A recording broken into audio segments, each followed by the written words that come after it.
welcome to the free webinar series for EFL ESL teachers by BingoBongo Learning.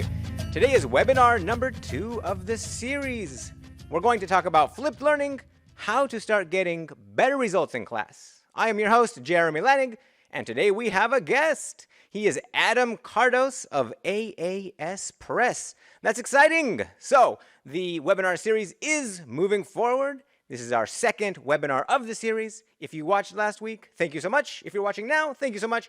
And if you watched the video after the fact on our website, also thank you so much. We got some great feedback, comments, and questions from viewers. So I'm happy to hear that this webinar series is benefiting some people. All right, so let's jump into today's topic, flipped learning, how to start getting better results in class. All right, so before I introduce our guest today, I would like to just let you know who I am in case you're watching for the first time. My name is Jeremy Lanig. I have a background in mathematics, so I'm a bit of a math geek turned English education geek, if you will.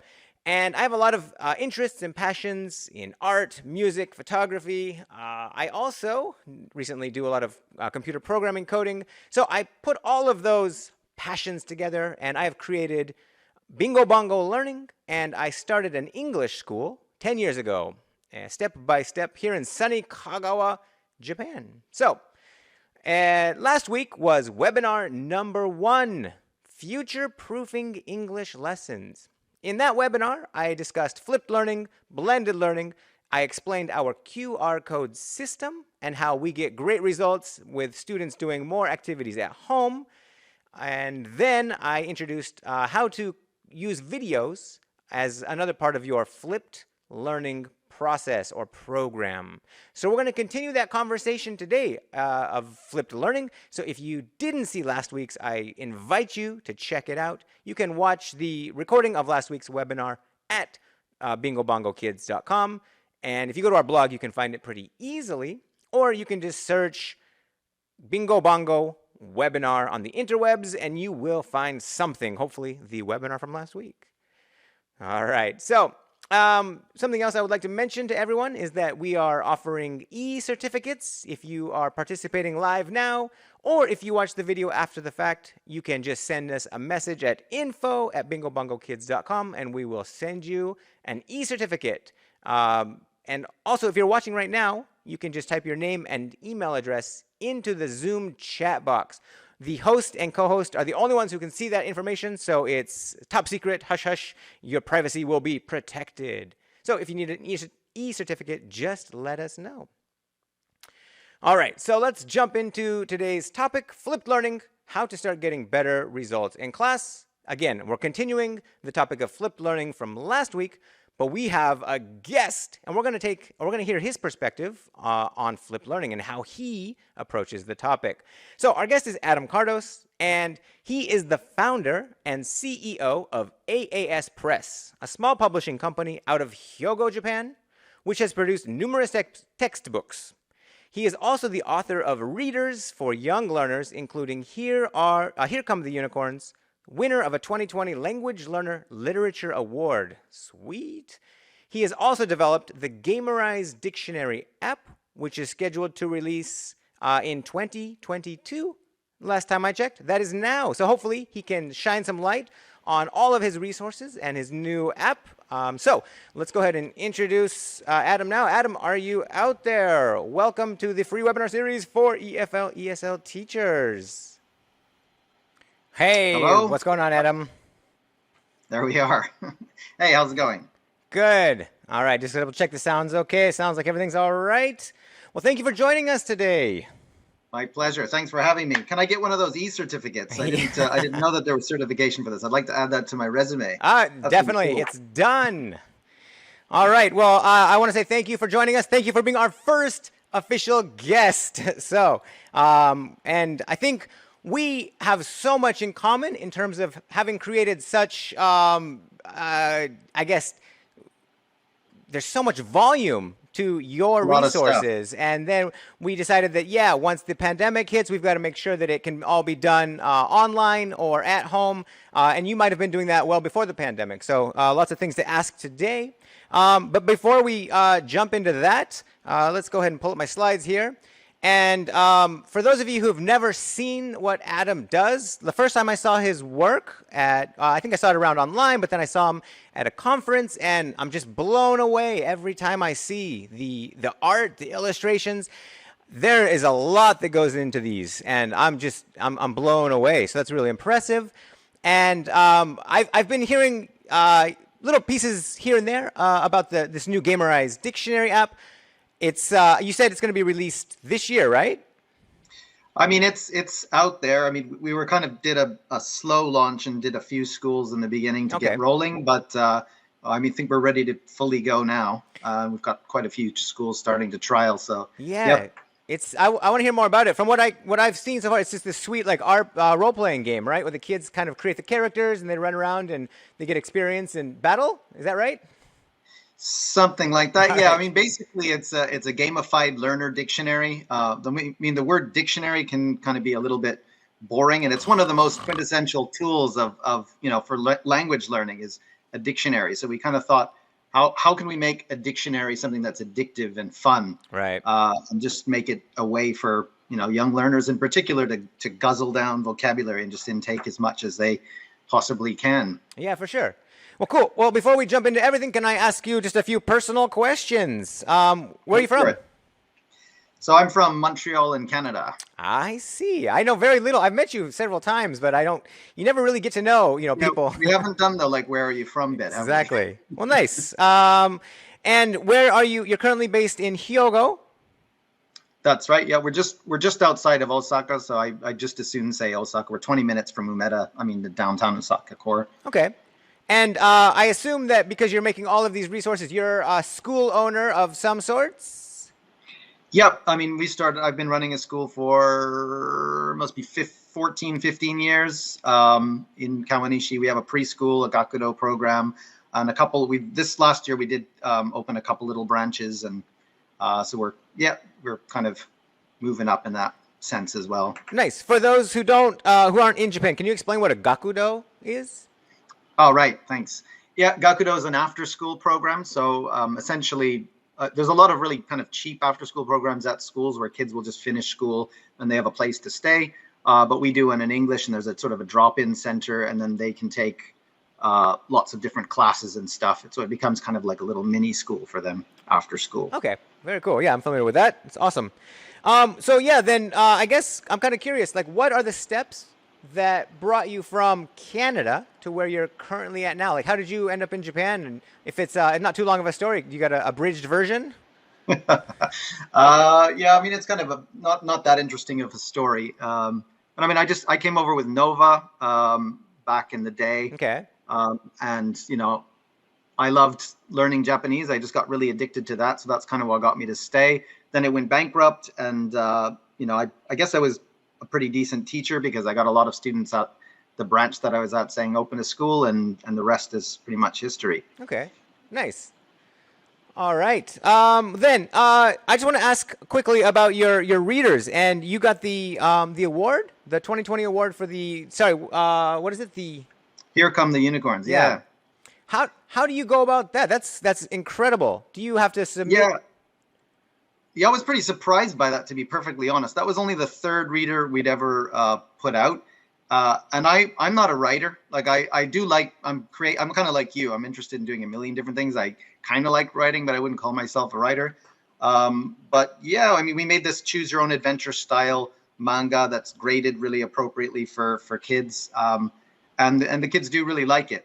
So yeah. I mean, that we submitted it, and to our surprise, we won. Well, congratulations. I'm completely envious, and also that's just awesome. So, yeah. Well, let me explain then to everyone who's watching now or who's watching after the fact how the format of this webinar is going to take place. Basically, we sat down and had a chat about a few topics we want to touch on, and so I've prepared a few kind of general questions that I'll ask you. And as we go down each question. We'll, maybe go on tangents. I'll have some maybe follow-up questions for that. If anyone watching now has any questions they want to ask, please throw those into the chat box on Zoom, and we'll take care of all the viewer questions at the end, and the more the merrier there. And so, but before we start the questions we decided on, actually, there's a question I kind of like. I want to ask all of our guests from here moving forward.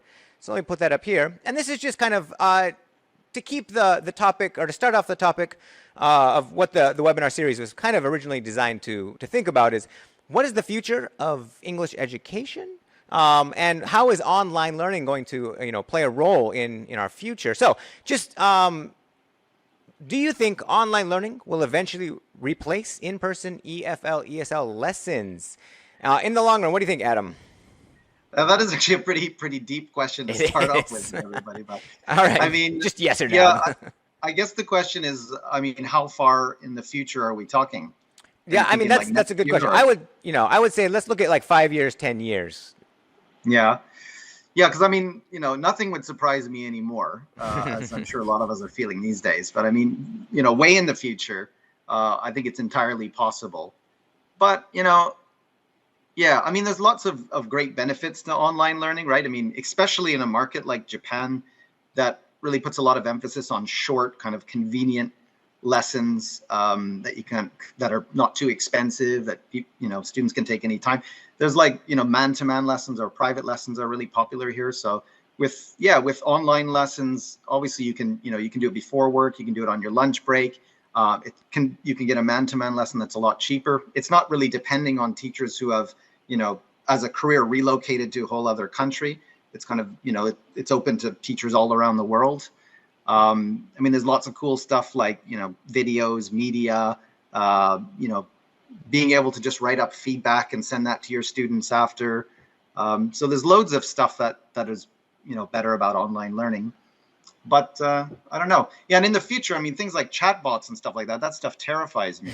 I mean, it's getting better and better, but it is. I mean, that was a big part of my, my webinar last week, is that, robots are cool and they can do a lot, but there's some stuff they can't do. And when it comes to like empathy, communication, strategy, just things that, we base communication around, it's impossible.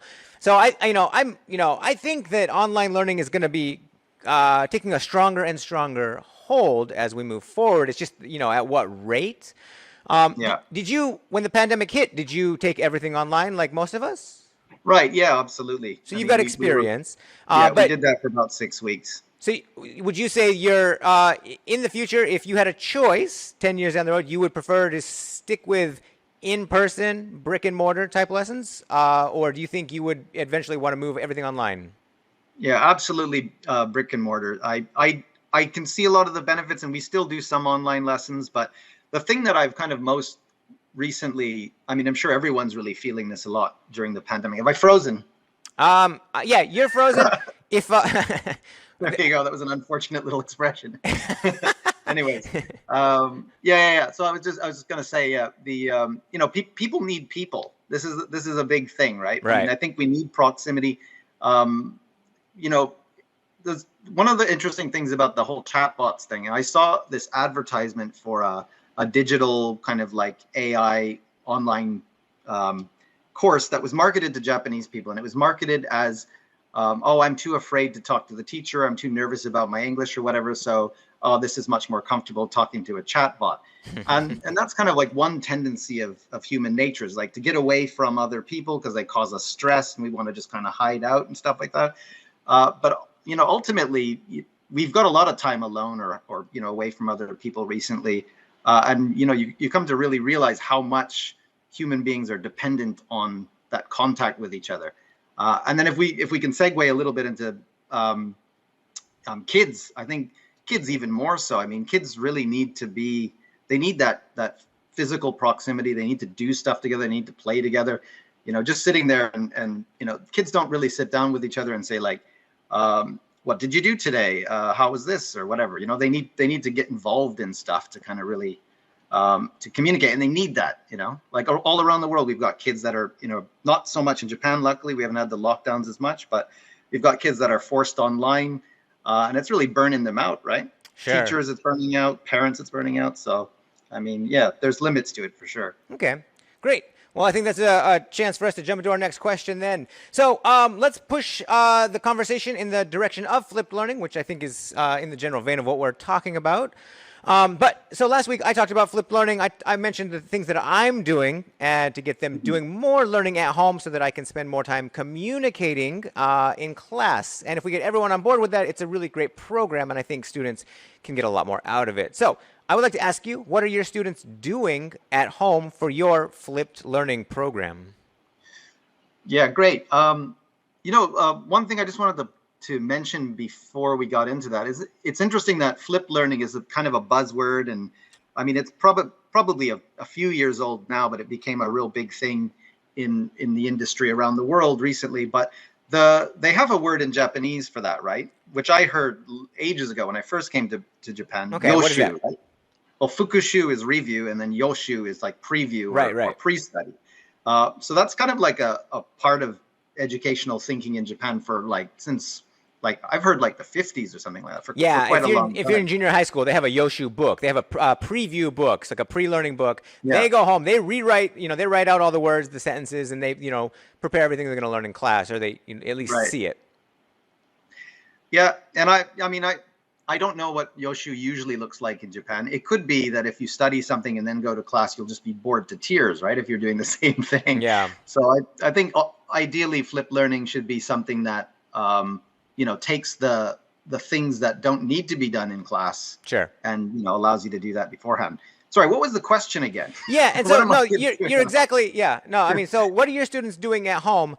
And yeah, that's a good point to make, though. The pre-learning and flipped learning are a little bit different in a sense. We're trying to get kids to go home and learn the material, and then they're going to come to class, and they're not going to, they'll maybe review it in a communication-based activity or something, but they're not going to be just, doing the junior high school grammar drills. But so right. when your students go home, what are they doing? Okay. So I think some of the stuff that we do is a little bit similar to you. I don't know in depth, but the QR codes that you mentioned, we do use a bit of that as well. We've got for our readers, we have QR codes with the audio books. So often the kids will listen to audio books. We've got music albums that go along with all of our curriculum as well, and we get the kids to listen to those as many times as possible. But probably the biggest thing now is the Gamerize dictionary. We use that for pretty much all of our classes. Okay. So yeah, should I go? No. Okay, so you've got them doing. Sounds similar to us, but I mean, are they doing worksheets and homework from your books as well, or? Yeah, I mean, so we have replaced a lot of writing with Gamerize dictionary, where we've got the machine learning and the voice recognition. That can kind of give students immediate feedback. Spelling as well is something. Spelling is something that I think kids need to learn on their own. Teaching spelling in class is, to be a little bit strong-worded here, is ridiculous. If you've ever tried to teach kids how to spell 8 words in class, it's they just need to learn they just need to remember it. Yeah. The teacher is not really the best. What are you going to tell them the spelling out loud over and over again? It doesn't really work, right? Sure. And so, yeah, I mean, I agree completely. This year we started using we've used an idea like flipped learning in the past, but it wasn't as successful. We had only, 30%, 40% of the students doing it. They could come to class and they could learn, to spell quickly. Right. So I think the key with flipped learning is to have everyone on board. And so whatever system you implement, as long as everyone's doing it, and like you said, if they can learn to spell the words on their own, at their own pace, in their own way, then that frees up a lot of stress and time for the teachers. Yeah. No, I mean, your point about some kids doing it and some not doing it, that's something that I know that you've put some effort into trying to make more kind of consistent. Exactly. But that is definitely a bit of a pain point of flipped learning, is that if you've already got disparities in level in classes, which is, something that naturally happens, adults, kids, whatever kind of class you have, that the really clever kids tend to be more diligent as well, and they'll kind of, surpass the other ones. The interesting thing that I've found with Gamerize dictionary actually is that it tends to really work well for the kids that don't like doing homework, Okay. don't like studying. They have kind of attention problems. The kids that consistently from different schools, I'm hearing like, that kid, he never liked doing anything. He wouldn't do this. He wouldn't do that. And you know, he's studied 500 words in the last 2 months on Gamerize Dictionary or something like that. So it does sort of cater to a different range of students. Nice. And the one last thing I want to say about that as well is that, you know, when you've got when you're doing some with lower level kids, let's say you're doing some kind of production drills, right? You're trying to teach them how to say a new word or a new phrase, and you've got everybody kind of saying it together. Right. And then there's the really strong kids who are really loud and clear, and then you've got one kid who's very low on confidence, hiding in the background, is kind of muttering it, and you want to kind of single them out a little bit to get a bit more work, but that's just too much pressure and it makes it even worse. Those kids are the kids that I've had the most kind of profound realization with, in that when they go home and they do Gamerize Dictionary on their own, they get to speak and get feedback on their own without the pressure of others watching, and they focus and they listen more. It's like that classroom environment can sometimes be quite, you know, not as positive for those kids, but if they do get the practice before they come to class, they're suddenly putting their hand up, they're saying things, and they really start to build confidence. But they just need that time alone to kind of work through stuff before they're kind of put on the spot, right? Yeah, no, I'll completely agree with that.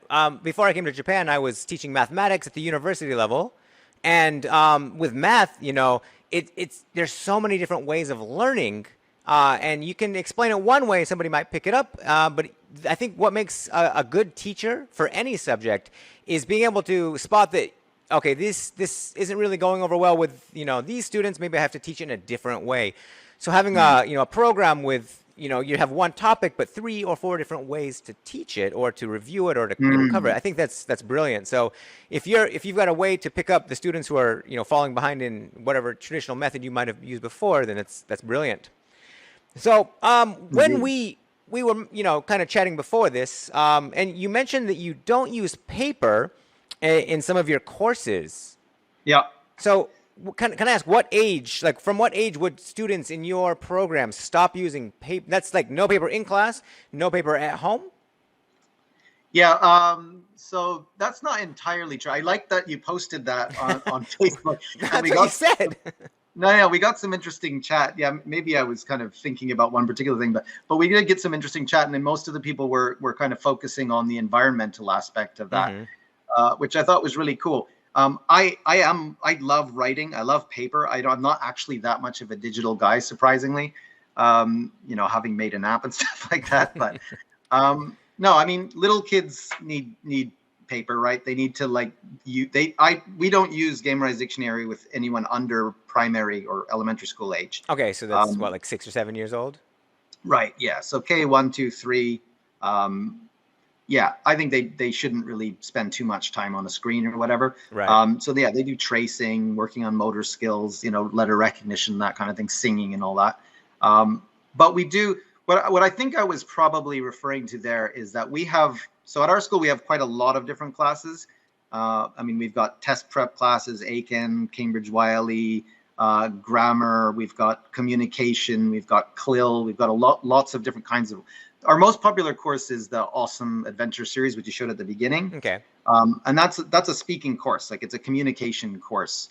So I think a lot of schools out there do they might use a more traditional course books that will have kind of a set of vocabulary and a grammar structure. Right. So those are, I mean, in a sense, I feel like that's kind of a grammar course, right? Sure. So what we're doing is something that's purely focuses on the communication, and for that reason, doing any kind of written practice doesn't sort of. Basically, there's channels of learning, right? If you're trying to learn something if you're trying to learn writing, you should be practicing writing. If you're trying to learn speaking, you should be practicing through this channel, right? I've met a lot of students. I've always found this really funny, but it's like a perfect proof of that kind of concept. If you meet a lot of Japanese students who might have studied for like Juken or the entrance exams, right? there's quite a big vocabulary list in there. And one of the most traditional ways of learning vocabulary in Japan would be similar to the way they learn kanji. So writing words over and over again, right? Yeah. So I've met these students who might have a lower fluency, but they can come up with big words. But when they want to remember the word, they kind of have to go on their hand or the table and kind of do this. So like they're remembering it through their hand, not through their, Yeah, right. Yeah, it amazes me. Yeah, they need to go SV and it's spelled like this. So that's just it. I think, if they're doing practice outside of class in order to become better at, speaking or, I hate saying this word. I always screw it up. Automatized or autonomous. I know autonomous. Yeah. Autonomizing. So the idea that when you've practiced something, it could be like a muscle memory thing. Like if you've practiced something many, many times, you're able to fire that off without as much mental effort. Sure. It just becomes muscle memory or internalizes is what I typically say. Right. With my. And it lowers the cognitive burden of producing that bit of language, whatever. Right. Right. So yeah, essentially, for our speaking classes in particular, also CLIL, CLIL involves definitely a lot of pre-teaching of vocabulary, making sure that they know the words that they need to engage with the content. It also means that they need to have phrases that they can use in order to engage with other students. And we found in the past with our CLIL classes, we would spend, or with our AAS classes, that we would spend too much time kind of practicing, just drilling that kind of language in order to get into the good stuff. Yeah. And now we don't. Now we can just sort of like, they come to class and they know it, so we can go into the song or the speaking activity or the project or whatever it is. Yeah, there's a huge difference. I call this the webinar for ESL, EFL teachers. But when you're EFL, we're in Japan teaching English as a foreign language. Whereas ESL, they might be in a country where English is the language spoken around them. They have the opportunity. They have the motivation to go out and speak it. And so with us, if you can only meet a student once a week, is it, especially, I focus, a lot of my attention on the younger kids, like K1 to K3, kindergartners, early elementary, because I think that's where, if we can spend the most time building a communication foundation, verbal communication, building the confidence, I think that'll go a long way as they start to, pick up new vocabulary in junior high school. And great. I think we should jump into our next question here. So the next topic then is going to be online versus offline. We touched on this a little bit, but let's jump in a little bit further here. So you said you would prefer keeping your classes in person, brick and mortar style classes, but I think that we're seeing a lot of new online programs pop up everywhere, and they're cheaper. Maybe they take advantage of different AI systems or have new technologies. And so is it something we're going to have to compete with? But is there something we can take away from kind of what are the strong points? What are the benefits of online learning? And maybe as offline teachers, can we find some things that we should be taking away from online lessons? So I'm just going to ask you, the general question is, what are the advantages of online classes for young learners? Or what are the elements that you think, what are the elements you think we should snag and put in our English lessons? Right. Yeah. So, advantages, I think the things that we mentioned before for adults are kind of similar, the flexibility and all, and the, prices and the convenience and all that kind of thing. Right. But yeah, I do think probably a lot of us in the industry, when at least if we were forced online, when was it? Was that 2 years ago? Yeah. Yeah. It did kind of force you to really, you know what it is? It's right. Like, if you're taking your favorite tool, your best tool is taken away from you, right? You need to find other ways to adapt, and you learn new skills because of that lack of that tool, right? Sure. Basically all of our games, all of the things that we did were gone, and I think my first online lessons were pretty terrible. And I was watching what a lot of different teachers were doing as well at the time. I was trying to get ideas, who's doing what, and there was a lot of, it felt like most young learner. So I'm going into disadvantages already. Sorry. That's all right. Let's go. Some of the, a lot of the classes that I was watching, and I kind of fell into this trap a little bit at the beginning, were very teacher centered. Mm-hmm. So for me, learner-centeredness is one of my most important criteria for a lesson. I really want the kids to be working together and the teacher not to be getting in the way and controlling them. And they should have autonomy and they should sort of explore the language on their own. And, when a lot of the online classes I was seeing, it was like, Kotaro, what color is this? And just one by one questioning, a lot of that. And yeah, I think that's a bit of a shame, and it's kind of hard to break out of that online. With adults, you can do breakout rooms and you can give them like discussion topics and stuff like that. With particularly younger kids who are not of a very high level, breakout rooms don't work terribly well. Right.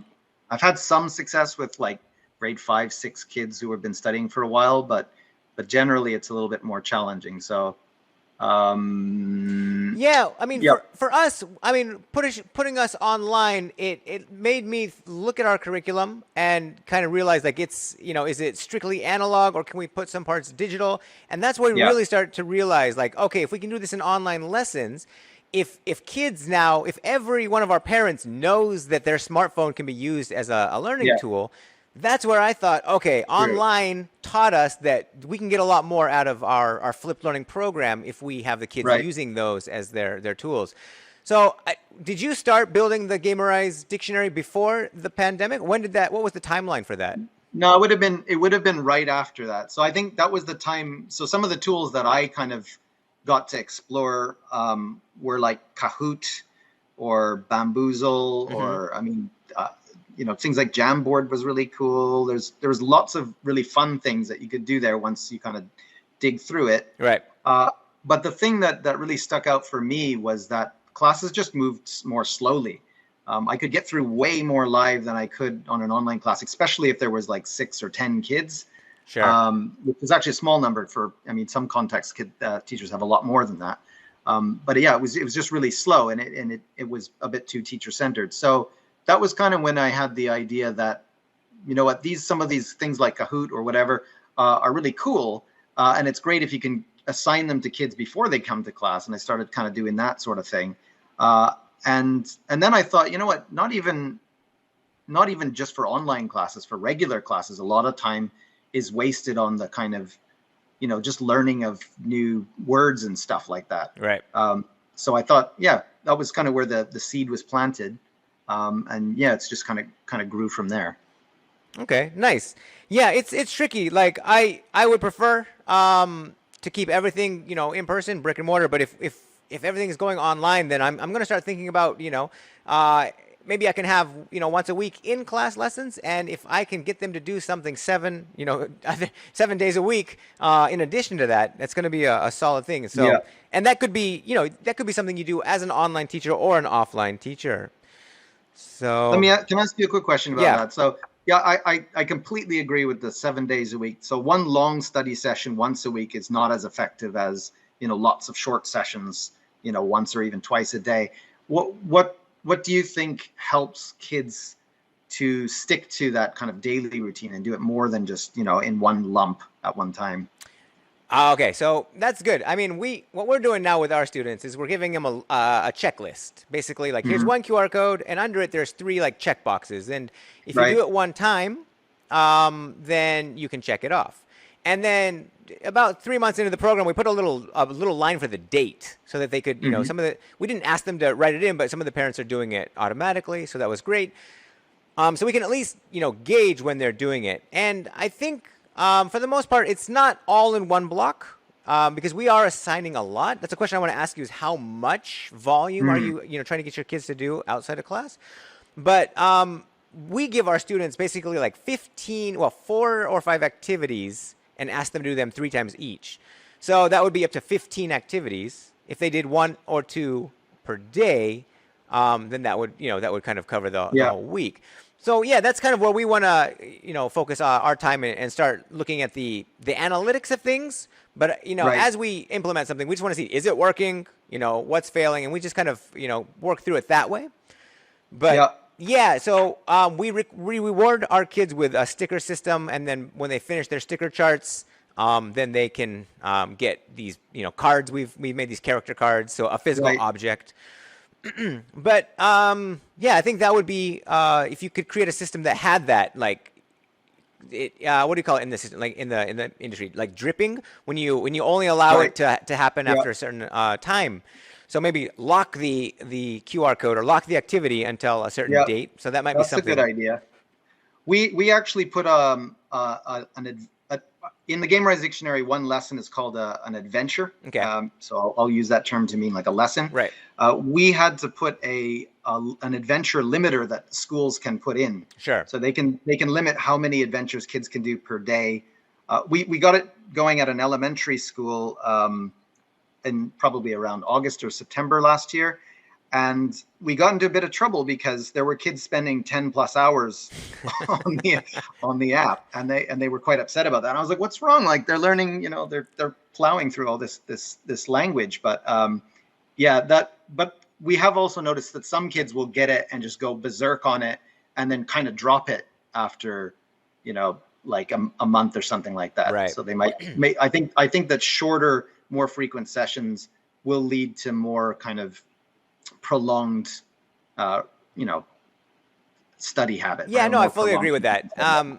that. Just you can create the best system, but if they're not doing it, so it's a matter of how do you motivate them and keep the level consistent, and Yeah. everyone has to be on board.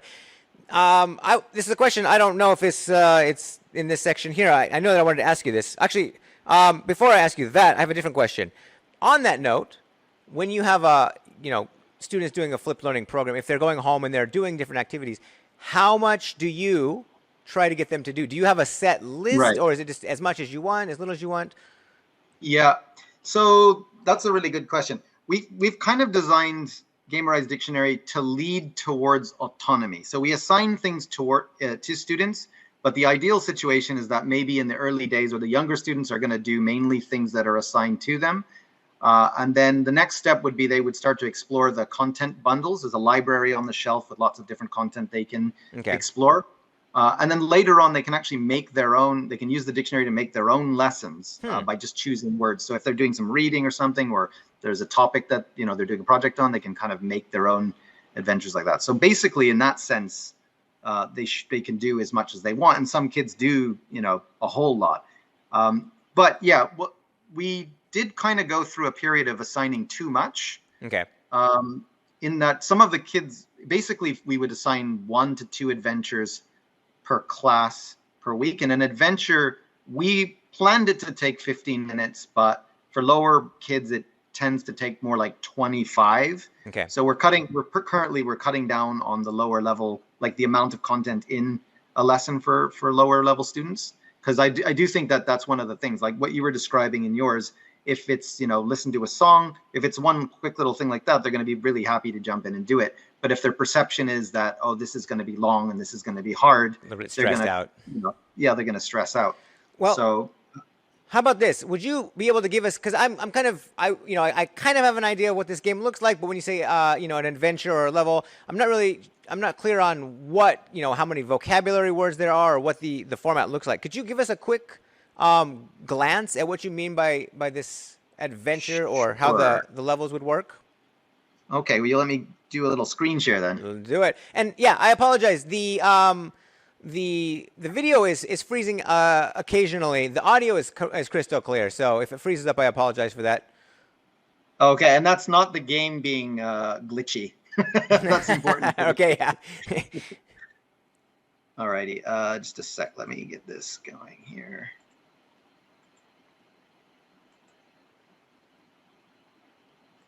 The infinite vortex. Are you seeing that? Yeah, we got it. There we go. All right, so this is the kingdom, which is essentially the equivalent of like a trophy or award center. Okay. So in the program, students will study and go on adventures, and they will collect gold coins through that. Nice. And then there's lots of things that they can buy with them, and not just sort of having points that are increasing that are meaningless.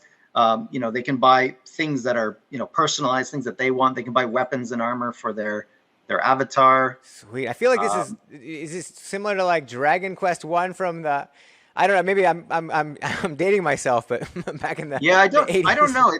You can't really make a kingdom in any of those kind of RPGs. So this is a different thing as well. It's kind of like you can build all of these different buildings. and they all have functions. They produce resources, right? So this is one of the ways of trying to create that short login daily habit. Yeah. Is that when they come in, they have to collect these resources every day. So there's a reason to just like open it up. Even if they don't play, they just kind of keep that habit. Okay. And once they log in, they should also do their reviews. If they see this like ugly rhinoceros going nuts on their building, this is actually a review session here. I see. So in the lesson, you'll go through a few activities, and the last one is an RPG battle. Okay. And when you defeat the monster in the RPG battle, the content of that lesson then enters a spaced repetition system. Okay. And they will start to come back and attack your kingdom, little by on a set sort of schedule.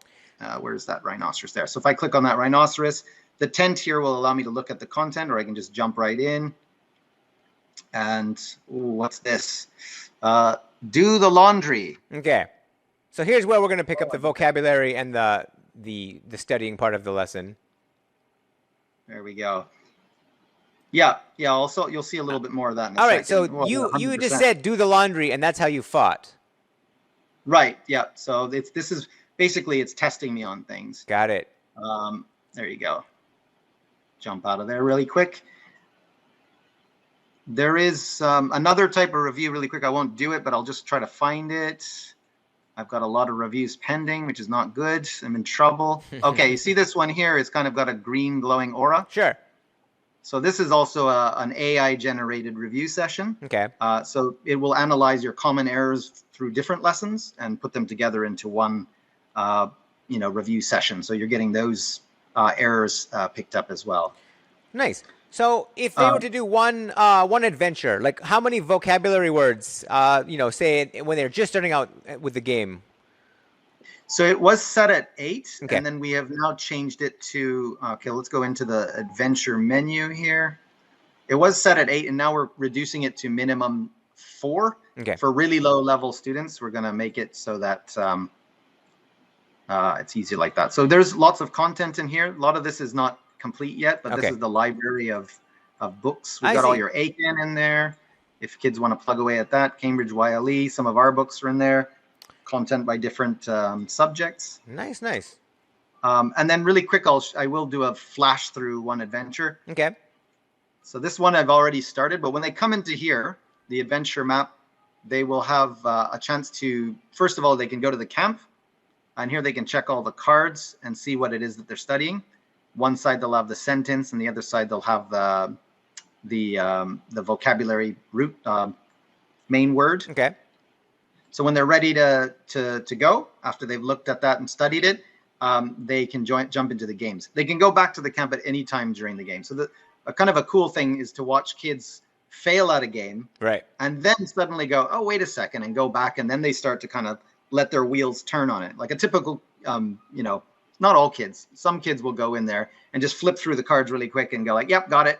And then when they test themselves, they're like, oh, no, I don't actually know. Yeah. So it creates a bit of motivation. She's a tennis player. No, and if you can, teach kids that by failing, they're going to learn, I think, more, on a deeper level or more efficiently. Then yes. You've created that independent learning, that system that's really, really valuable. That's a good point, actually. Yeah, I think false starts is a really important kind of concept. Kids should realize that they can kind of give something a crack and fail and then go back and nobody's really watching. Yeah. I mean, I created a couple really simple online, games or, interactive games. And one of them is just a hangman alternative. And it's so interesting to say to the kids, like, hey, just choose a letter. You have no idea if it's in the word or not, but just choose one. Right. And that stops so many of my students. They just like, I don't want to get the wrong answer. And yeah, absolutely. But we have to break that habit at a young age. Like, make mistakes. You're going to learn from it so much, more. Right. No, I think that is one of the ways that like a digital tool, not when you're online with other people, can be kind of comforting for particular personality types, right? Right. They might feel a lot more kind of safe, especially with like pronunciation stuff can be incredibly sensitive. Kids can cry if they're not able to produce something well, right? Yeah. So really quick, so that was one game. The next game, I'm not going to play them through, but player. sorry, there's the Japanese is on there. Is just an archery kind of game. Okay. So again, the first two are just receptive. Um, and they allow the student to kind of focus on them. Why did I leave? That's annoying. I hit back twice. They just allow the student to focus on the meaning and the sound. Okay. If you're forced to kind of produce or respond in like a drill too quickly, they might not have had a chance to fully kind of listen to the detail of the sound, because there's that moment of pressure of like, oh, I have to speak next. Yeah. So doing some really nice receptive ones where they're not really being forced or pressured to produce in the beginning is helpful there. So there's kind of that's at the beginning of the sequence. It's very, very impressive. Soccer player. So 3 is a listen and repeat drill. So we're again now starting to nail down the pronunciation a bit. And in this one, it uses a really nice voice recognition API that was based on a huge data sample of non-native speaker children using machine learning. So it's really accurate, and it actually recognizes kids' voices, which if you've ever tried Siri with kids, doesn't tend to work so well. Right. So for example, he's a soccer player. So this gives me a score. Oh, I got a low score for he's. It'll give you a score per word. Okay. And if you've got something wrong, you can check. He's a soccer player. Are you hearing the audio, by the way? Yeah. Okay. And you can compare it to your. He's a soccer player. You can compare it to what you said as well. He's a mailman. I just want to show you an error as well. Okay. He's mailman. So that it gives me a certain amount of leniency. I got 2 of the words correctly, but I did not say right, so I got a low score on that. The pass rate for me right now is 50%, so I just barely passed. But the pass rate is also adaptable. There's an AI function that kind of raises or lowers the bar depending on the level of the child. Okay. I'm not sure which screen, if we're seeing the same screen. I'm seeing just a brown kind of scoreboard that just says adventure, and it says NFO. Oh dear. NFO2. So you might have a different screen pulled up where you're able to test. Oh no, you're not seeing this. That's too bad. All right. Well, but I get the idea. So I was showing you the games the whole time, and you were just frozen in the menu, eh?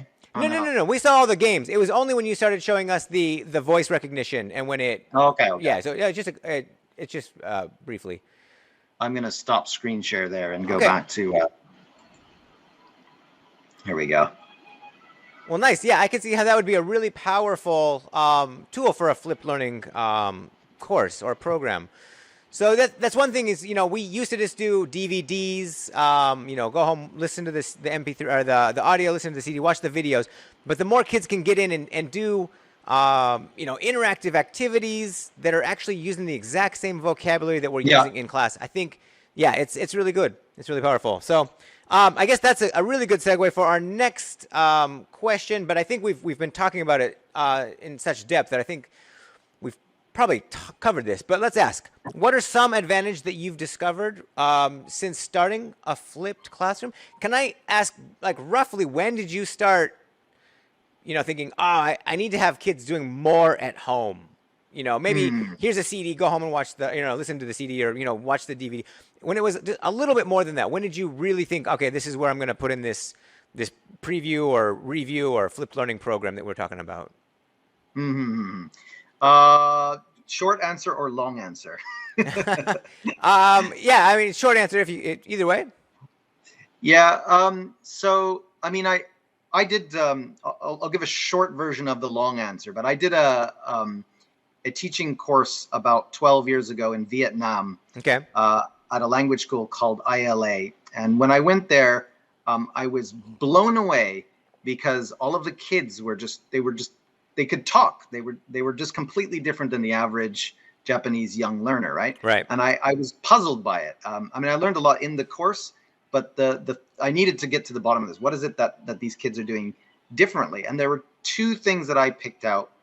One was they weren't doing flipped learning or anything like that, but they were spending 4 to 8 hours at the language school every week, not 1 hour.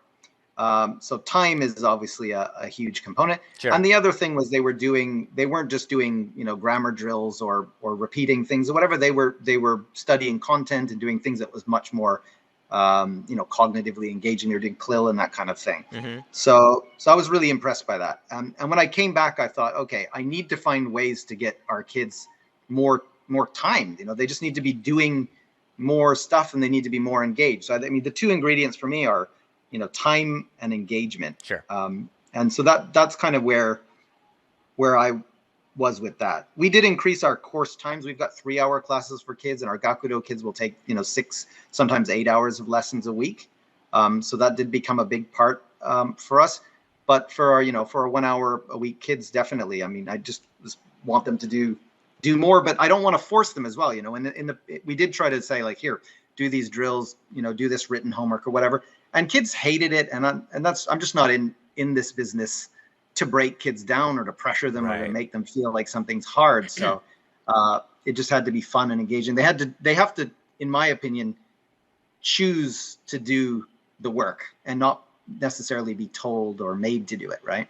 Yeah, Makes a huge difference. That is a difficult thing. I know that when I create a new textbook or a new course, I just think, like, how much material, how much content can I, get them to learn? And it's based on experience, but you never know until you put it into practice. And sometimes you find, like, okay, if like you said, if you're overloading kids, it's going to give you the opposite effect. So, but you would say overall, like, once you start this process, if you have a successful flipped learning program, that it's by far the, for schools like us with brick and mortar in-person lessons, it's the way to go. I can't see ever going back to just meeting once a week. So yeah. Okay. No, I mean, I guess I didn't really answer the question with the first thing I said there, but I mean, to agree with you on that. Yeah. I mean, I think when you walk into a class and you can kind of jump right into the things that the kids need you for, like the things, the communication, the contact, the motivating, coaching, giving feedback, all those kinds of things that they really need a teacher to do. Right. Then that's what makes me excited as a teacher. And, just like getting them to repeat things or, rote learning or whatever, I'm past that. I'm kind of a bit bored of doing it, and it doesn't feel like the right thing to do for kids. Yeah, just this year we started giving kids these kind of character cards. I don't want to say like Pokemon cards, but they have a character and a profile, and we just wanted to give them as kind of reward based activities or whatever, and like it took off so well. I love that. Is that battle eggs? What is it? That's what it is. Yeah, but I mean, I love that. I realize, like, there are so many ways that we can encourage or promote just learning without ever saying this is a textbook or this is this is the lesson plan or whatnot. So I think the key is definitely finding activities like the the Gamerize dictionary or anything that kids really want to just do. But if we're setting up in a way it's not just designed to be a profit generating machine, but actually an educational tool. Then the one thing I want to say, though, I think Battle Eggs is very different from Gamerize and better in a certain way. In that's, I think I haven't used it myself, but it's used as a kind of a communication activity. So it's something kids do together, right?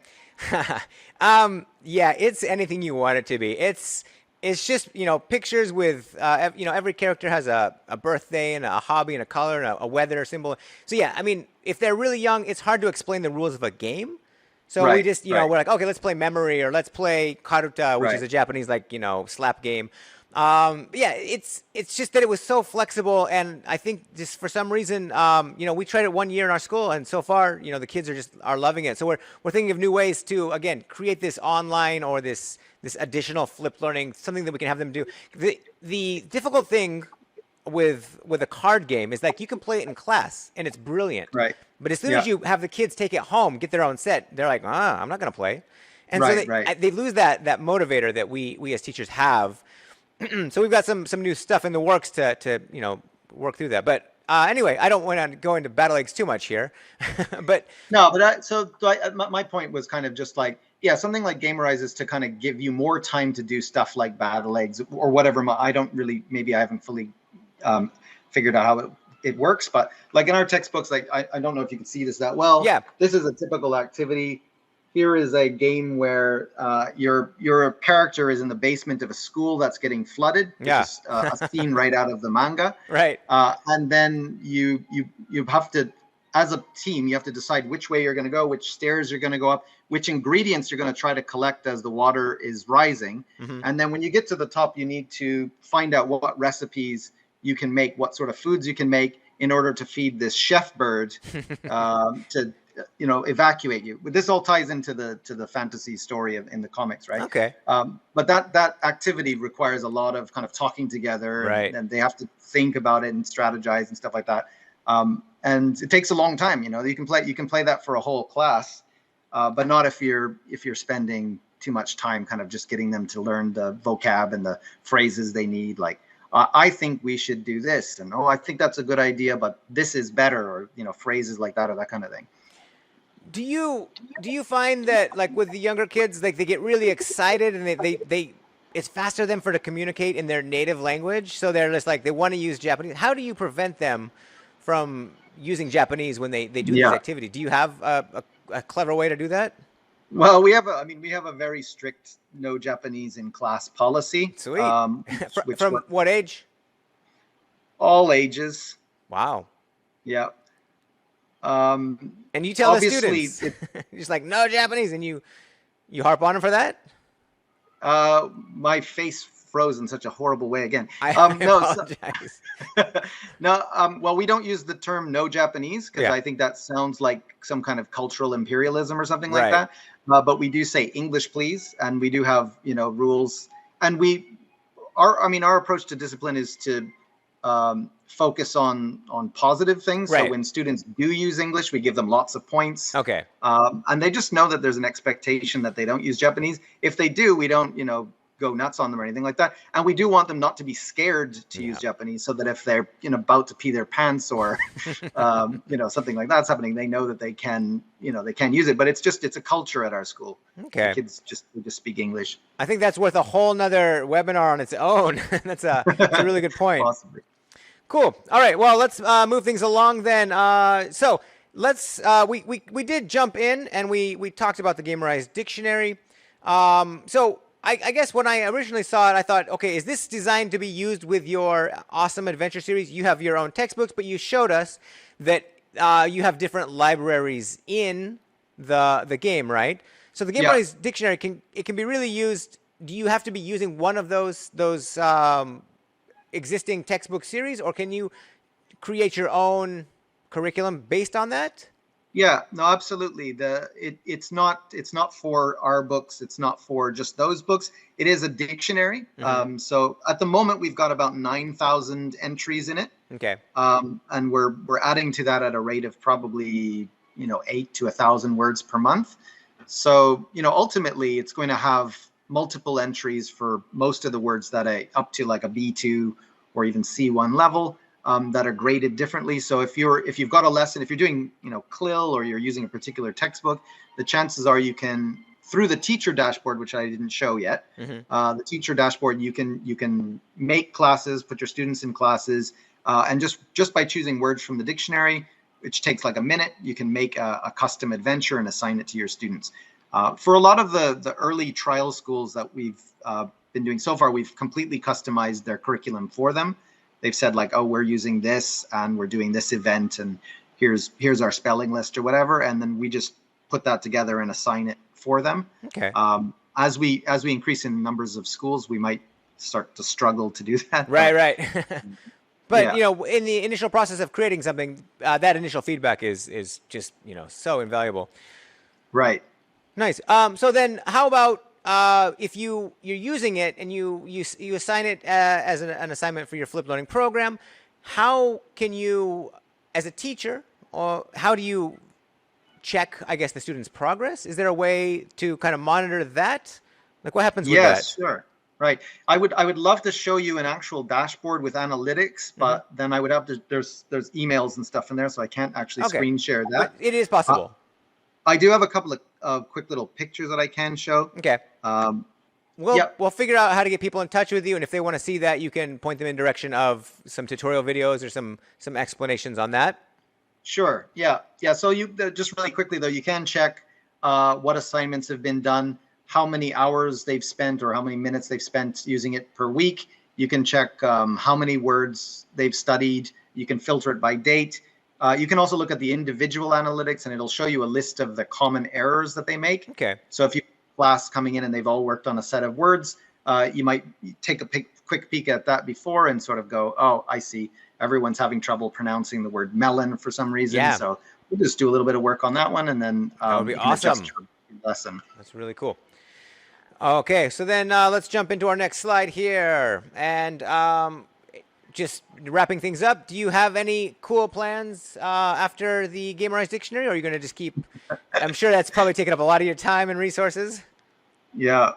I want to turn this around on you as well. I just don't know how you do most of this stuff by yourself, right? The amount, and your books, see, we've made a lot of books, but our books are really thin. You've made like your books are like a giant thick thing like that. I don't know how you do it. And we've got like at times up to 50 people working on these things, like artists and programmers and musicians and stuff. There's like, it's not me doing it by myself, and I'm totally overwhelmed. Yeah. So, I think that I have finally taken on the big one for myself. And I think I love Gamerize dictionary. And the cool thing about digital things is the sky is the limit. Right. Once you're finished, it's like, you don't have to wait till you've sold all the books to like make a little minor proofreading change or something like that. It's you can really just take it wherever you want. I visited an elementary school a couple days ago that were using Gamerize dictionary, and the teacher allowed me to just get feedback from the students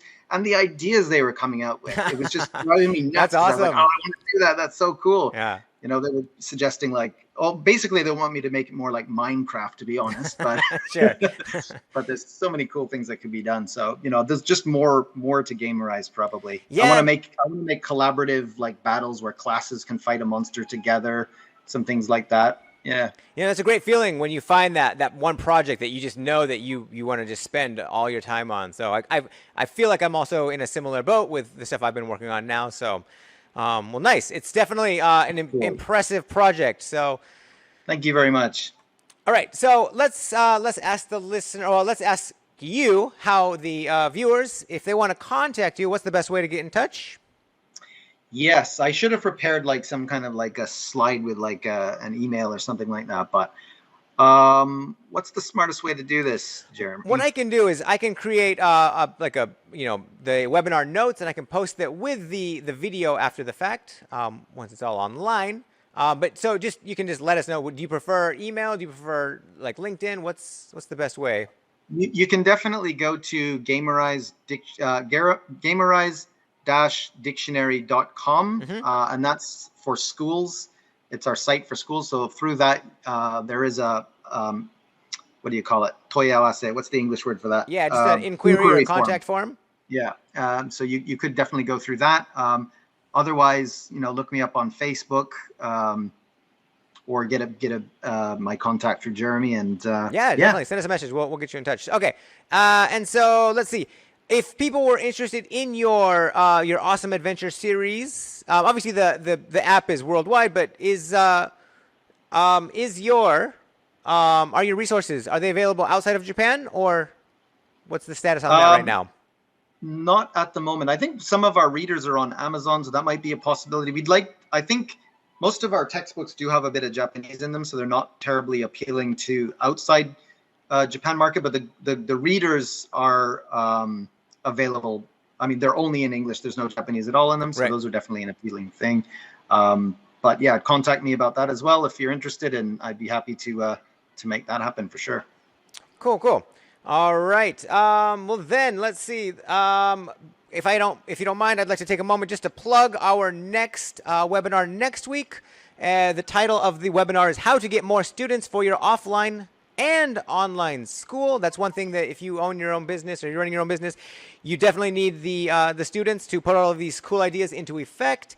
And I will be hosting the webinar, and we will have a guest, Tyson Batino, who is kind of the guru of just all things ESL business-wise. I think he's got a really impressive resume, and you can go to the website and take a look at what he's done.